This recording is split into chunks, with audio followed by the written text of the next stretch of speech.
it straight away. AI is the question on many lips, discussed in multiple forums. But this is a conversation genuinely to share and explore. I am very certain I have no answers. If the gentlemen here have multiple answers, I mean, we are very excited. I am not the most tech-friendly, but as an exercise motivated once again by Amit, what I've done is, the questions that I have, some are generated by AI, and some are generated by me, a human being. And I don't know if we can actually tell the difference. That'll also be a fun aspect. Amit had a great idea, which was that we could invite AI to be a panelist. Unfortunately, that didn't work out. Yeah, it was a real idea. It didn't work, but that would have been fun. This is not the easiest question. It comes with the question of meanings and ethics, both in terms of what we would design, or would it be us designing? I'm not sure. And what is the cost of that? I would be very happy if you can have as many thoughts. It doesn't matter if they're diverse, conversing, or at odds with each other, because I think this is an exploration. Of course, the panel is diverse. Everybody's heard what they do. Amit is an architect, an educator, who also has a construction firm, and that's one aspect that I hope he will throw some light on. Smaran's practice is context sensitive. I saw one of his projects recently when we were together somewhere, the SMVIT library, which was fab, but also uses tech to create fluid forms. Sid, I consider somebody whose practice is very grounded, very earthy, very much the touch of hand, which is not what AI is. And I think this complete diversity should be, hopefully, an interesting conversation. So can I ask all of you, what does design mean to you? I want to start with the whole ethos, the meaning of design for you. What is your current design practice ideology? And how much AI are you using? And please go ahead, whoever wants to answer. So I'll start. And for me, design is, and because this topic is rooted about process and the tools we use, I'm much less interested in design as an outcome of effort and far more interested in design as an outcome for the client. So if the effort that an architect puts in doesn't produce a great outcome, I'm not interested in it. I'm not interested in the romanticization of the drawn line, et cetera, et cetera. For me, a good building is one that performs better than industry standards. And if we can use collective intelligence, which is actually what AI is not really artificial. It's our intelligence being fed back to us. Acquired. And I think if we can use the large amount of collective intelligence out there to improve our buildings, then I'm for it. I think maybe I think a little differently. For me, I think design is about meaningful sort of relationships, between people, context, program, culture, and in a lot of ways, me. As a person, in terms of where I am, and I believe all of these are in flux. And you're always looking for this meaning, I think, perennially, and make sense of it all. And so, when it comes to AI, in what I just said, I think the operative word is meaning. And meaning is something that is important for me, is important for the studio. So to kind of reconcile that with AI, and to sort of situate that in this whole idea of meaning becomes very important. And I think firstly, I'm absolutely not tech savvy, but I have a sense of what's happening. I have a sense of the impending anxieties that everybody is kind of having also in the design world. But I think as a studio, we're trying to still grapple with trying to see meaning in all of this. And also when it comes to AI. Yeah, that's where we are. I think there are three non-tech savvy people. Yeah. For me, in the current context, architecture and design is purely about creating, it goes beyond creating aesthetics and forms. It's really creating an experience. So to me, for the last many years, it's been really about getting the pulse of the site, really getting a meaning from the site, from the context, the materials available, and the people and the place where we need to build. So for me, design is purely about giving, I think in this time, it's really about giving time. So the more time is one able to give, I feel one is able to generate better discussions, collaborations, better ideas evolve. So it's exploratory. And I think for me, design is even evolving. It's about absorbing what's really happening and then try finding meaning with it. I would say at this current time, it's AI, as you mentioned, it's still about maybe in the early stages, you can say the early visualization. But I feel with the skill set available, one is up and game for looking much more how we can utilize it further positively. So it's at that state right now. I think out of all of us, the person who's utilizing it, I would say, knowing all of us, is Amit. But I want to think about the role of AI in design and in the process of creation. The way that we'll all design, or anybody here designs, is different. I read this somewhere that AI can build a house, but can it make a home? And I think the whole idea of emotion and meaning, that is what Sid is talking about in terms of experience, or our own search for that, is also something that I'd like to speak about. AI efficient? I'm talking to you, Amit. I mean, I'm just thinking if that's the way you look at it. But where is that tension between efficiency and meaning? If an algorithm generates a design based on data and acquired knowledge, right? Does it lose the human soul that maybe all of us would bring? Or, and this is why I want to explore, does it reveal patterns of beauty that perhaps we are not generating? Where is this going to lead us? I mean, I'd love to hear what you think. So, I think there are two things. I'll answer both of those. Yeah. One of them is to what extent AI is participating in the design, right? So as we all know, buildings are 80% just drudgery, right? You have to get structure right, you have to get the air conditioning to work, you have to make sure the light has an electrical point to it, blah, blah, blah. That sort of stuff is what we all have to do to get the building built. It doesn't mean that AI has to do the 20% that we love. AI can do the 80% that we all hate, right?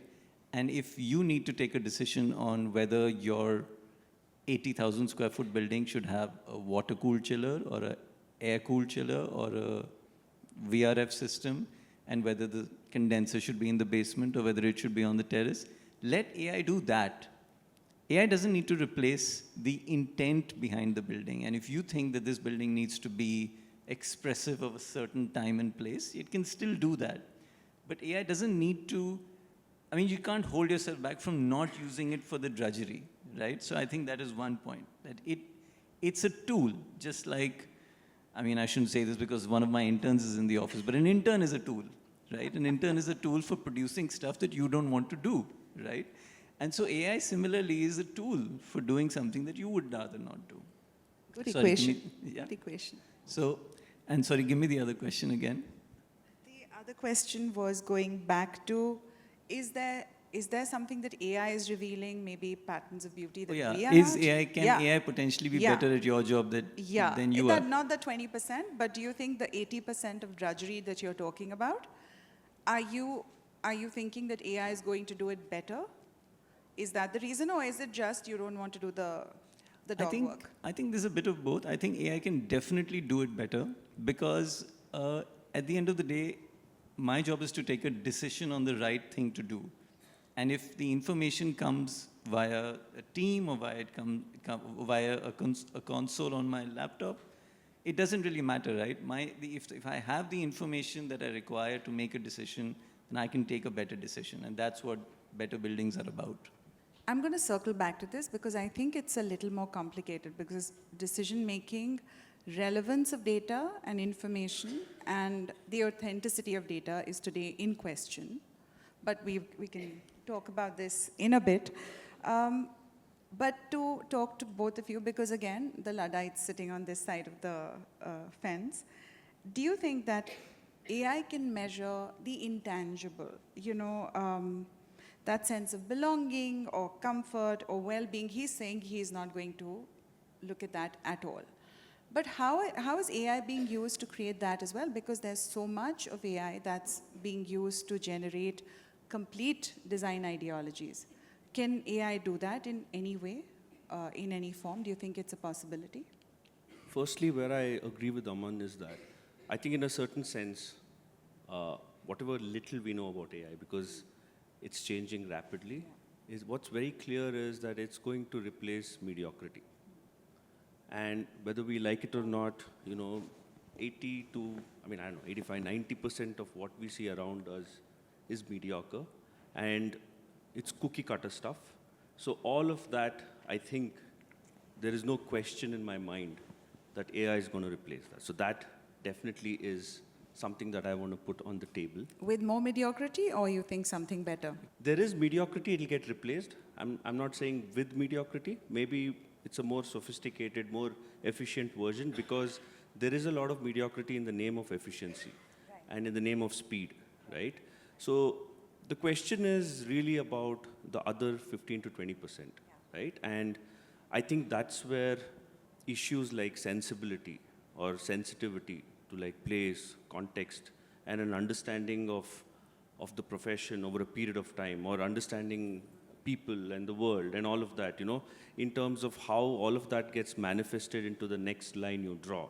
Whether something like that is going to get replaced or not is what we are saying. And I think from whatever we've used a little bit of it today, that seems like a struggle to get it to do those things, which also I think is an insurance, so that, you feel like that you can still kind of, have a voice that you would feel is your own, which is your perspective on how all of this is. So I think right now, I don't think that happens so easily. So you mentioned beauty. It's just a thought which occurred.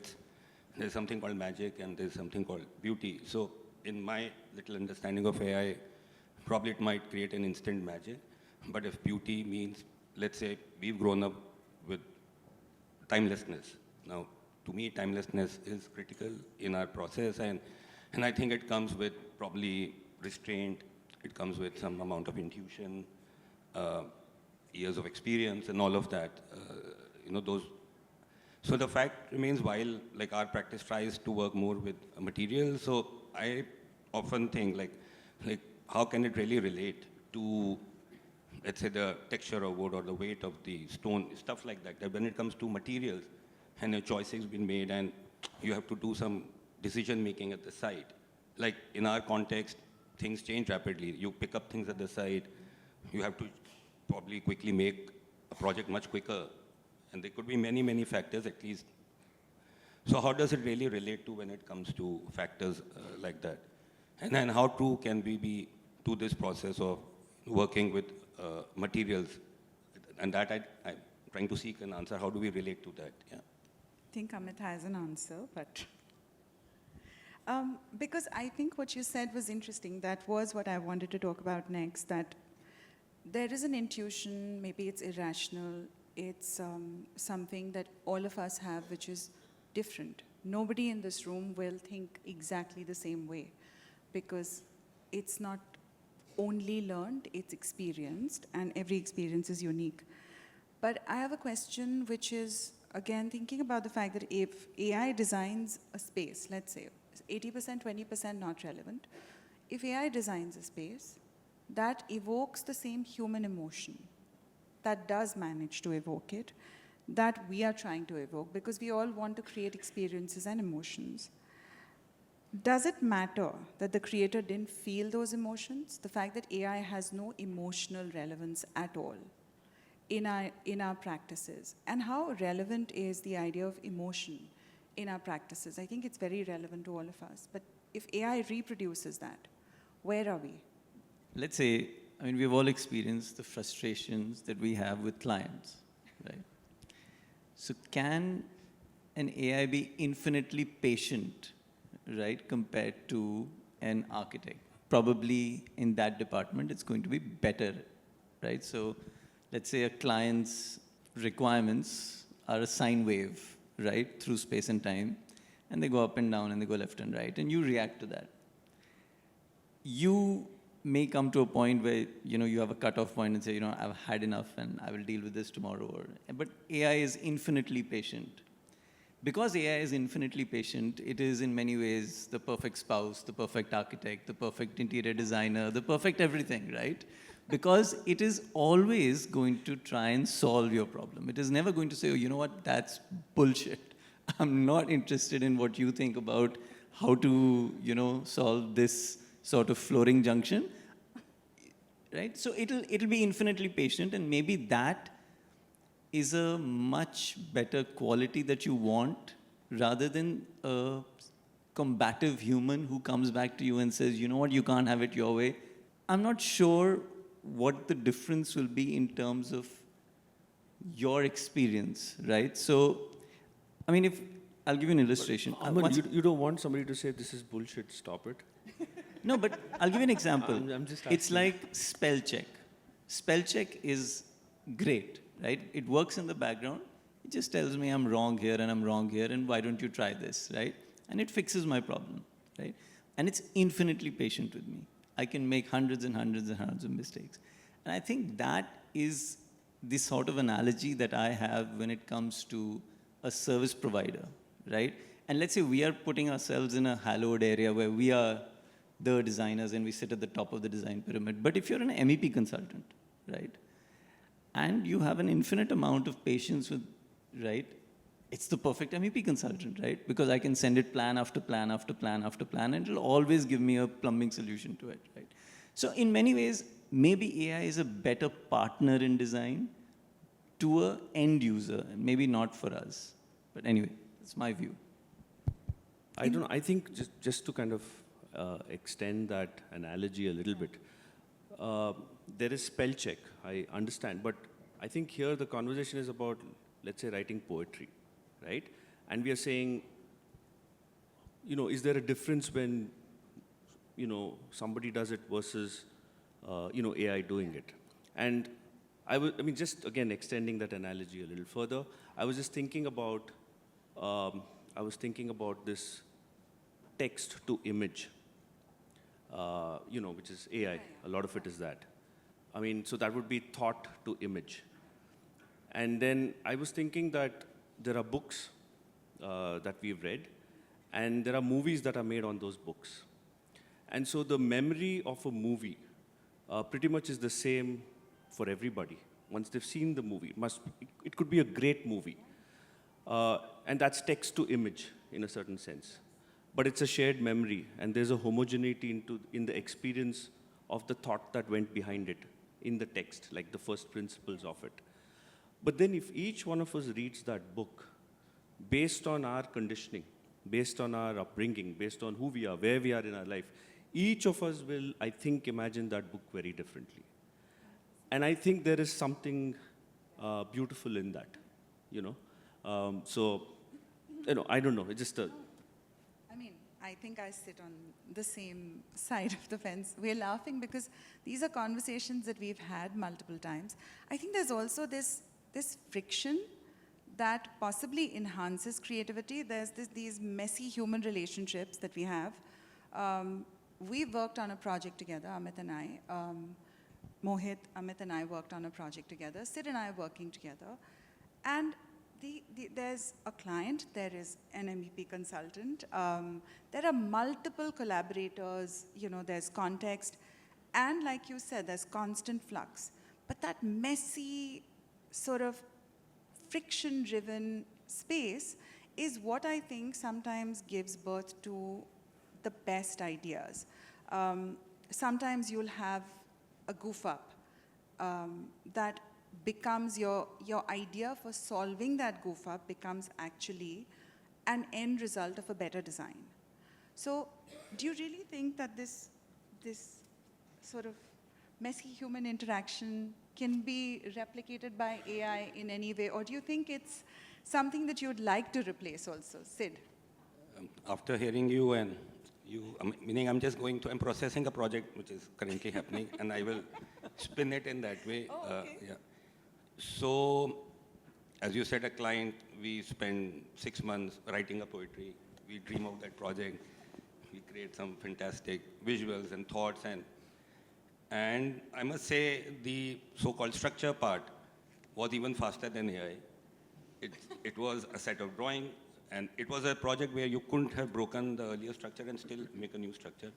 Probably the structure came up in 2 months. I would say, I don't know AI, no AI, but a set of drawings and going to the site and just making it happen. Then comes, now the project has to get over in 4 months. There's no option, it has to get over. So again, both me and my client are processing it. Like we've had certain thoughts, which especially came to the interiors. But actually now AI came in handy. So now for quick translation of thoughts, how to immediately at least tell him, ideal way would be to really process, go through material selection, really look at sampling, look at prototyping, but now there's no time. And actually now some quick renders, quick visualization, all that is helping that out. So I also wonder what really will be the outcome, but to your point, yeah, that what you really get out of the site, what you really get by having these discussions, I think that still carry, for me, that resonates to me more in a matter, especially for a home, I would say. I mean, I would say that I think there's also interfacing with the screen versus interfacing with any of us. That is irreplaceable. It gets you here on the stage without conflict. It gets you here. Smaran is the kindest out of all of you. You two were the ones that I was worried about. But that's also part of what we do together as a fraternity and when we build design.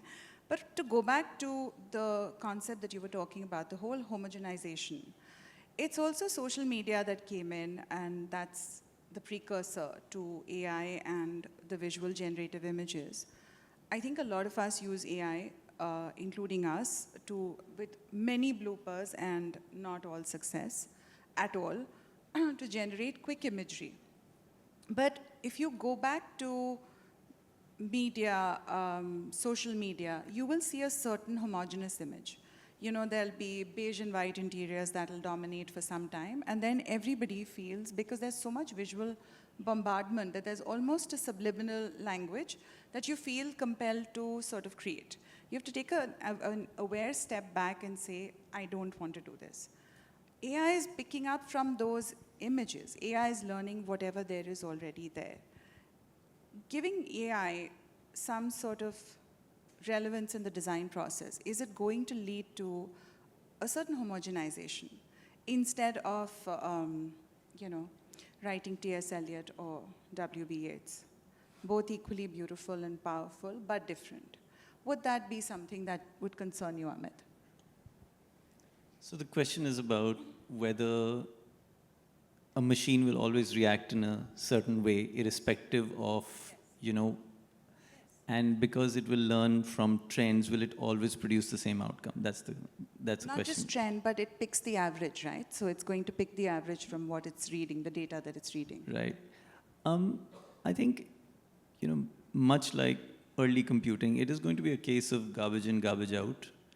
I think how you interface with the tools that you've been given is going to be reflected in the outcome that you receive. So one way to, and I'm a very strong proponent of Gemini, and I think that you have to stop using Gemini as a search tool, or you have to stop asking it questions, and you have to actually challenge it. You have to say, okay, you know what, I have this problem, what do you think about this? What do you think is the correct solution to this problem? Just like an assistant would, it would not answer your question correctly on the first try, but it'll give it a shot. And then you'll say, okay, you know what, that was not what I was asking. I'm not looking for, I'm not looking for this particular piece of information that rhymes with that particular piece of information. I'm looking for this particular piece of information, and can you tell me more about it? And I think that you have to sort of progressively interact with it to produce a better outcome, and for you to have this expectation, or for us to have this expectation that it is going to, take care of it on the get-go. That is one. I think the other thing is that I'm going to interrupt because my point was not about how each Yeah, I'm of coming. us will. Okay. Yeah. So I think, and if one is going to say to it, okay, can you give me the design for a contemporary living room? It is going to look at all the millions of images of contemporary living rooms that people have ascribed that value to and produce something that is, like you said, the average of it. But if it is a question of, okay, can you give me something with oak flooring and tall windows and, sheer blinds, and it's going to be a function of how detailed your requirements are versus you expecting it to do all of the work. I think it can do a bit of it, right? And it can do that bit really, really well, but you still have to be the master of it. You can't let So we go it back to being dictate. human. For now. No, because I do really think about the homogenization simply because if you open any of our Instagram accounts, I'm sure you don't, I know that also, but if any of us scroll through, there is a distinct pattern and you can try and disrupt it, you can be aware of it, so you try and disrupt it.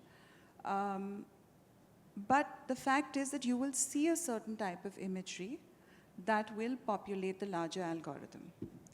And with AI, I think that algorithm tends to get wider and take over the design conversation, the meaning of design. And that's what I was referring to. I was just curious when you're saying this, and I completely agree with you, but if you look at theory in art or in architecture over the last 100 years, there's always been an ism, that lasted 10 years, 15 years. And then there are sort of avant-garde projects that question that. And then maybe there is a paradigm shift in thinking because of that one project or because of a set of designers or creatives who thought that, but why does it have to be, why can't it be the antithesis to this? And then there is a shift. So how does that happen? I think that happens because there is a certain criticality that they set up for themselves, like this critical apparatus that, and all of us have it inherently. Some people, it's highly evolved, it's informed, but for a lot of people, it's not. So I'm saying that, is it also just an extension of these isms in a new way, where there is this sort of overriding idea of what either an aesthetic is or a design philosophy is, but you still, the question really is, how do you set up that sort of critical apparatus within yourself to either resist it or alter it or question it or take another stance? I don't know, isn't it the same in some sense again? I agree. I think it's awareness. That is also one aspect where you are aware of what you're consuming, what you're seeing, and what it's doing to you. But I think that comes maybe as at mid-career stage. I don't know if that exists when you're starting out, right? So this visual bombardment that we have today, and with another algorithm coming in, so there's that algorithm, and then there's another algorithm. That's what I was thinking about that will it tend to play a significant role in how design develops over time? Of course, the other thought is that, a Gaudi-inspired structure could be much easier to build, like Amit said, because the drudgery of that 80%, or the ability to build more complicated structures could be enhanced. These are all thoughts that come into my mind. The other thing that I want to talk about is imagery. We use, as a studio, we use AI to generate quick images. And sometimes I have two guilty pangs about it. One is the amount of natural resources we consume while writing one single please because we think it's polite. How much water are we consuming and what are we doing to the future? And the second is that, are we losing agency? If I get ChatGPT to write for me, for example, will I, over a period of time, lose my command over language? Will I tend to forget words? Knowledge is always better when practiced and honed over and over again. When we give up that agency, thought, I don't know, you let it do the drudgery work of that 80%. How much of it will you still grasp, or will it not have the same level of sharpness that you have today because you're looking at it every single day and you're thinking about new ways to problem solve? Your mind is forever engaged. Now, when you give that over, when you give over your agency, where are you going? Our studios, or my connection with what you've spoken about, it's actually still very, I would say, nascent, raw. Haven't really gone much deeper into, yes, there have been occasions where we've done quick imagery into renders and all of that, but as I'm overhearing Amit, I would be interested, excited into giving time and patience to the fact that how AI, apart from the imagery part, like how it can deepen ourselves or into the whole process. Like we've tried often earlier, like how data management could be sharpened. Stuff like that, like fine, one is the imagery part and all of that, but how all of this can help our data. Like we have so much data bank, we have done so much derailing, we have done all of that so we've tried that again because of time and all of that, haven't really followed it up. Or how prototyping, we do a lot of sampling, we have a lot of materials. But that's agency again. If you give over that agency, does it make your job easier, or do you lose the use of that particular faculty? It's something I think about a lot. I think about the fact that if I'm giving over agency, will I lose my grasp on things? Will I stop learning? Because the act of learning, I will lose that rhythm that I have on a daily basis, that all of us do. And so the idea of agency and AI is also something I'd be very keen to explore with all of you. I think, I'm just picking up from what you said, the challenge is not going to be, and this is harsh for young people, but the challenge is not going to be for older people, because we have already got a lot of muscle memory built into our processes. But for younger people... Speak for yourself, But for a lot of younger people, if you haven't learned to do it in your head, and you are relying on, let's say, I will not use the term AI for a moment, but just you're letting the machine do it for you. Maybe 500 years or 100 years ago, somebody invented the calculator and all the mathematicians were like, you know what, this is going to kill human intelligence for good because all you have to do is do plus and, you'll be done with it. But it hasn't, right? It's equipped us to be better, right? It's put a man on the moon. The problem that you're talking about is going to affect younger people because they are so used to accessing information, using it, and not remembering it, right? We don't have that, I don't have that problem anymore because I still have all those little pieces of information in my head and I'm cross-pollinating them and I'm coming up with an answer for it. If you don't develop the 1,000 or 10,000 time idea that you're practicing it and then you've got it in your head, that is a challenge for young people. That's one. The second thing is the redundancy that happens because of artificial intelligence happens to young people, right? You always need senior people to take larger decisions and stakeholders trust people in senior positions. And so the loss of, I don't want to say intelligence, but the loss of, relevance is happening at the sort of mid-career to junior career level. And that is a harsh reality of the world we live in. And we were talking outside about how the last typewriter repair guy would have felt, or the last lamplighter would have felt, right? These are jobs that are extinct. And maybe entry-level jobs will be extinct. How do you then create senior people if you don't have entry-level people, right? So you can't instantly go from a 25-year-old that knows nothing to a 45-year-old that knows everything. So it's a complicated area for us to be in, and I don't have the answer, but I'm just answering your question. No, thank you. Like I said, there are no ready answers that anybody has. I think it's an exploration. But so Smaran and I were having this conversation the romantic conversation about the hand, but it's not just romantic. When you write, There are scientific studies documented, and it's the same, I'm sure, for drawing, that your retentive power, your ability to understand and memorize is far higher than when you type or you draw on screen. It sort of segues back into this entire conversation that we're having, whether interfacing with a screen as compared to interfacing like this. I mean, if we were on a Zoom, COVID taught us that Zoom is a great tool, but there's a reason why post-COVID we went back to human interaction with a vengeance. All the artwork that's been produced after COVID, if you notice, there is the advent of the human body in a big way in art, because the human space was a void, and that is what we missed. As far as imagery goes, again, conversations that we've all had, the reliance on quick imagery, instant, quick, losing the process, right, of getting to that image. Is that a useful tool with AI?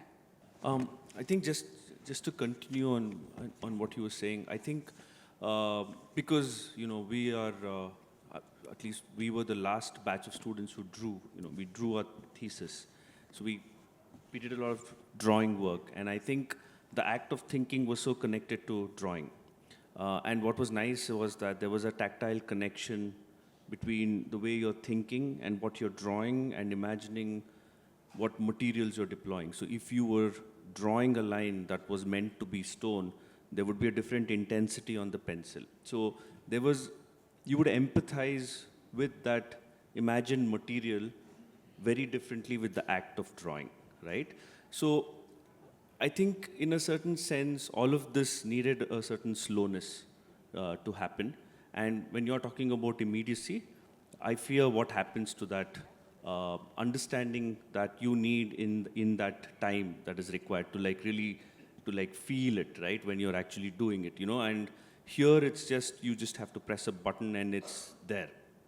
And so maybe you get what you want, but you bypass all of those things. And I think across that time of actually feeling it and drawing it and empathizing it, you develop a completely different connection.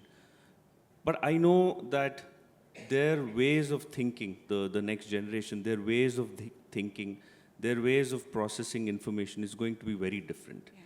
And I think generation after generation, after the Industrial Revolution or whatever it is, everybody, figured out a way to bypass these things and figure out how to move on and do well, So I think that is going to happen, and I don't also want to sound like it's doomsday and that they don't know how to do it, but I'm just saying that they will do it in a very different way. I think we did it in a very different way, but there was slowness, but now it's all about immediacy.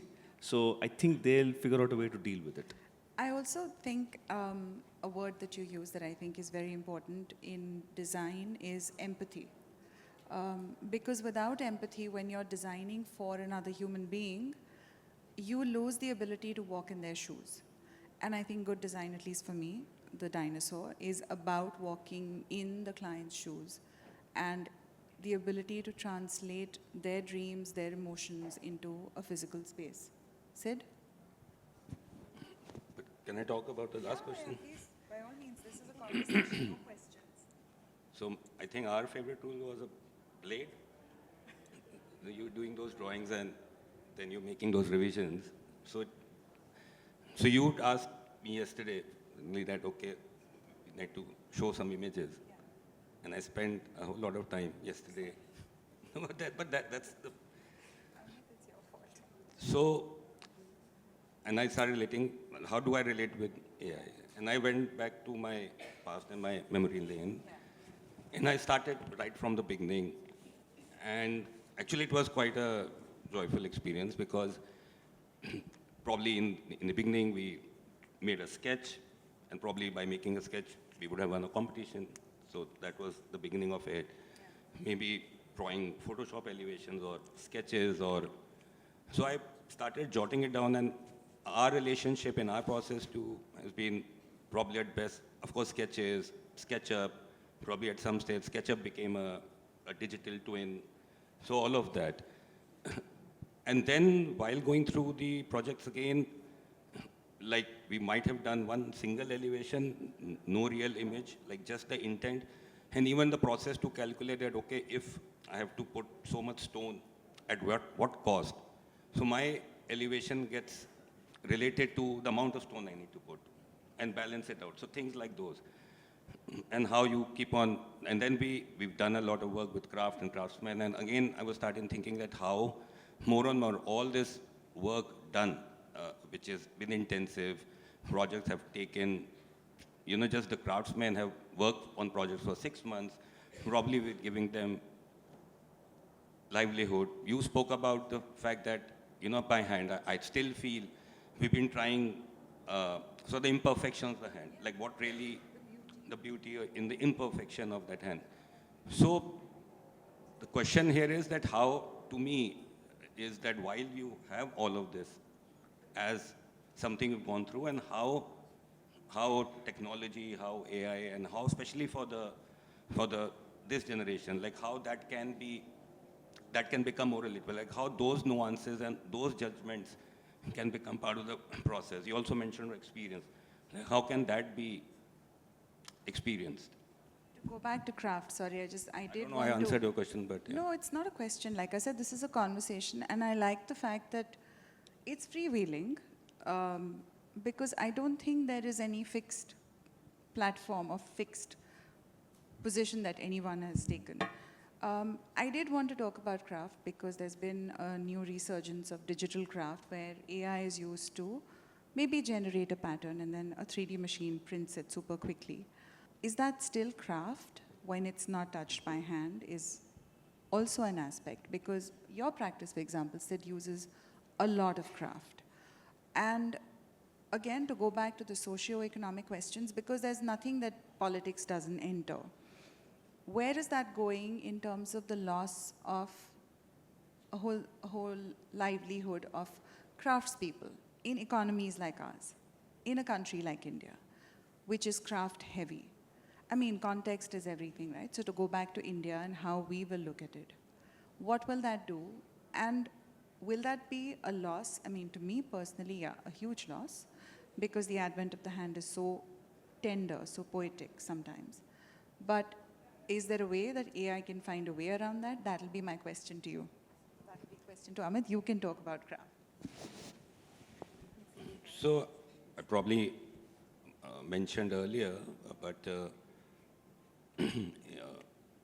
we've been trying this. So while we've engaged with craftsmen, and as more and more you get into homes, you get into a space of luxury, then the finishing and all that matters. And after having tried series of samples and all, like whenever a prototype of, as you mentioned, a CNC cut jali pattern or something comes out, I think one tends to still go back to something where the mason has sat in front of our office and done that effort. So to me, it's still that position. And then, of course, in projects where we've worked with craftspeople, and as, again, probably pre-answered, but the point being that in a government project, we were able to create craft and bring craft at an architectural level.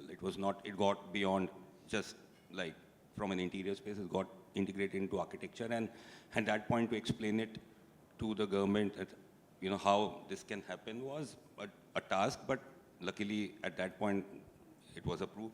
We created a so-called tender package for craft.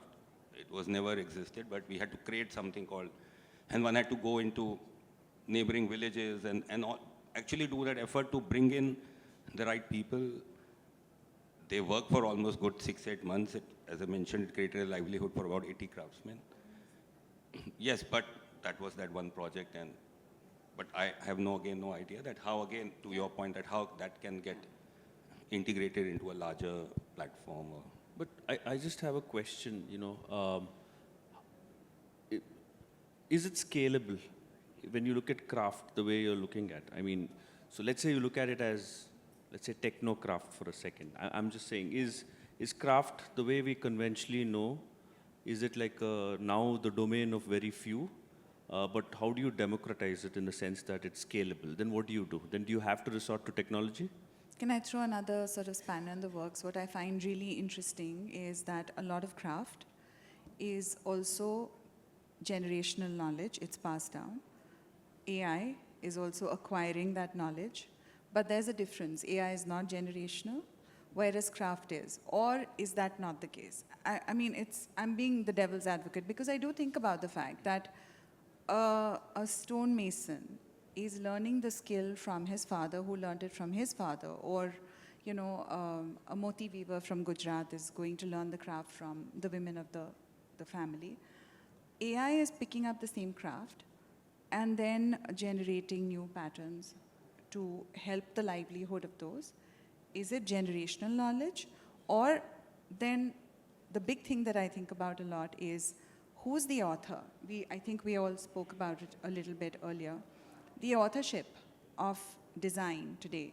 When you use AI, and AI is sitting on the back of everybody who's gone before, who's published or who's written something. Are we the authors? Is AI the author? Who's the author of that?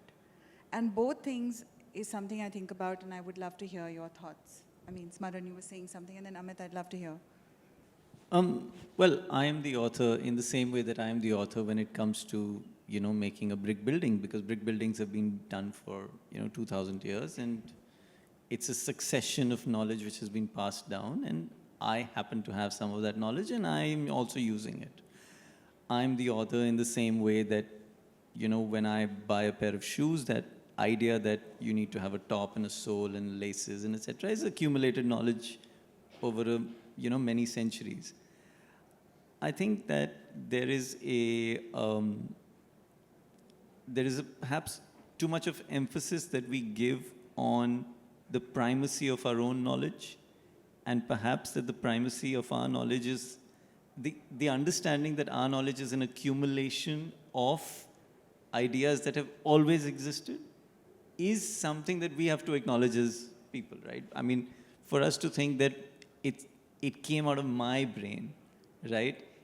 Your brain is also a large language model, which has a lot of inputs, starting from your early education and your experience in projects and your so on and so forth. So there is no, if you want to ascribe authorship to yourself and that is an important thing to you, then yes, it is your authorship. But if one has to look at objectively in the creation of how that thing came into being, then you are a product of history as much as Gemini is. Interestingly, there's also, then you go back to the whole idea of authorship as language. There are different words used by each of us. Now that varies the authorship from you and me and Smaran and Mallesh and Sid and everybody here. So that's still a very dicey platform to sit on. You know that writers have sued Sam Altman. There's a writer's body that sued Sam Altman because when AI was producing novellas and pieces of writing, they said that it's sitting on the back of what they wrote. And that applies to us as well in this easy, quick model. No, I agree with what you're saying, but I can see where Aman is coming from too. Amit is coming. It's a tough one, but I also strongly believe in the notion of there not being an original thought. I don't think there is an original thought, in the sense, I think sometimes there's too much value given to the idea of the original, but everything is in some sense borrowed or evolved, or and so I think extending the same argument to even AI, I think I wouldn't worry too much about authorship, because in the sense there are already so many agencies that your role is almost curatorial in some sense, right? Now you collaborate, you work with people, you work with materials that are very old to very new. It's already kind of, it's very complex and sophisticated in terms of what you're putting together. And I think it's not like AI will replace all of those things. There are going to be those different time trajectories to each of those materials or thoughts or ideas that you work with. And this could just become one of them. But you have to be there to sort of curate the whole thing.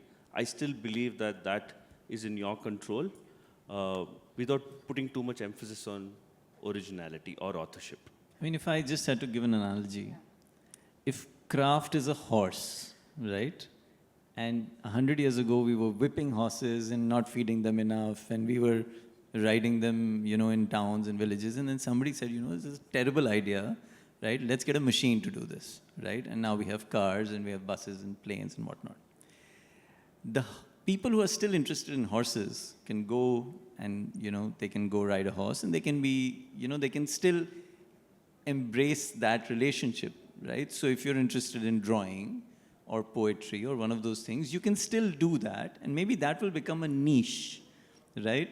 But the bulk of the work, right, will be taken care of by a machine, and that's not a bad thing. We did speak about how this is possibly the best time to be alive, Yeah. which I definitely think it is. I mean, with every amenity that we have. But the rather ephemeral idea of taste, good taste, which is extremely hard to define, and I love the fact that it's hard to define because it's completely varied. Ashti can think good taste is one thing, I can think it's another. Do you think AI will ever aim to or be the purveyor of good taste? AI can acquire data, but good taste is not data. For me, it's concept, it's a thought. This will get me thrown out. Do you agree? By whom? Do you agree with all of the products on display at ID? So what I'm saying is it's a spectrum, right? Taste is a spectrum. I'm sure it varies between the four of us, and it varies everywhere in the room. It's a spectrum there are of what? items. Sorry. There are items that I just wanted to be exist. defined. No. Spectrum of emotions, feelings, or spectrum of data. I'm going to go back to that. So there is stuff that exists because people want it to exist, right? You may or may not want to interact with it. You may not like it, but there is stuff that exists because people like it. And I think taste is a spectrum, and AI is one part of that spectrum, right? I don't think that it is going to be an anti-you when it comes to taste, or an anti-me, or it will be a pro-me. It will be its own things, and it will be a product of its own inputs. Just another perspective on your question. Yeah. What if the AI you work with, although you hate it, Iram, but you're talking to it every day. Yeah. What if like Deleuze talks about it, it becomes better than you, it has better taste than you. It knows you so well that it gives you things that you just absolutely start loving. What's going to happen then? Then it's going to be my collaborator. I do think of that too. I do think of that. Is it a disruptor? Is it a taste maker? Is it a collaborator? Don't you think that could happen? Don't you think you could, don't you think while you keep working with it, it starts understanding how you think, what you're interested in. You could be very critical in saying, not this, not this, not yes, this I like. And don't you think it'll learn from that? But then I'll live in my own silo, which is my other fear. I don't like living in my own silo. I like this. I like being pushed. I like being wrong. I like being contradicted, because I think for me, that's my growth model. But everybody has their own. I don't want AI to agree with me. I don't want to